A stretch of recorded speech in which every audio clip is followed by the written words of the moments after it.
तसंच आपल्याकडे रोजच्या पूजेसाठी श्री स्वामी समर्थ, श्री कुलस्वामिनी प्रसन्न, श्री गणेशाय नमः, तुमच्या सणांप्रमाणे तुमच्या जे काही आराध्य दैवत आहे त्याप्रमाणे आपल्याकडे साचे बनवून मिळतात. आणि आपल्याकडे बऱ्यापैकी व्हरायटी पण आहे. तुम्ही जर का मला व्हॉट्सअपला मेसेज केलात तर मी तुम्हाला नक्की त्याचा कॅटलॉग पाठवेन आणि तुम्ही त्यातनं सिलेक्ट करून मला सांगू शकता. म्हणजे आपण ऑनलाईन पण ताईकडून घेऊ शकतो. ताईंकडे कॅटलॉग आहे तर त्या तुम्हाला शेअर करतील जर हवा असेल तर. असं पूजा झाल्यानंतर हा पण एक आपल्याकडे रांगोळीच्या पाटामध्ये कलर आहे. असंही आपण छान सजवून ठेवू शकतो. आणि देवांच्या तुमच्याकडे वेगवेगळे आपल्याला हवे तसे साचे मिळू शकतात. तर आता आपण लहान साच्यामध्ये डिझाईन बघणार आहोत.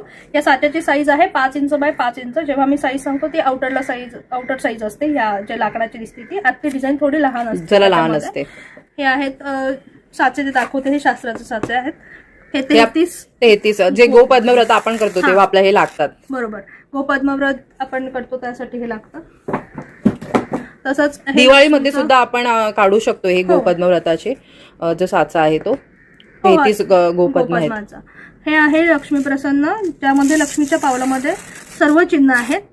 तुम्ही बघत असाल तर रांगोळी एका साईडला टाकली आहे मी आणि हलक्या हाताने कार्डने पसरवली, हाताने नाही पसरवली.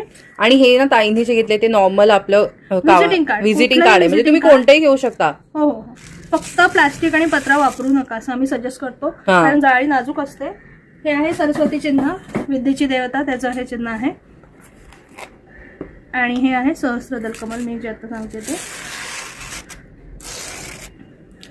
तर हे सुद्धा बऱ्याच जणांना आवडतं बघा, सहस्त्रदल कमळ. हे हाताने काढणं खूप डिफिकल्ट असतं. तर हा साचा एवढ्या लहान ह्याच्यामध्ये सुद्धा उपलब्ध आहे. आणि हे लक्ष्मी पद्म सुद्धा तुम्ही बघू शकता. वेगवेगळी शुभचिन्ह इथे आहेत.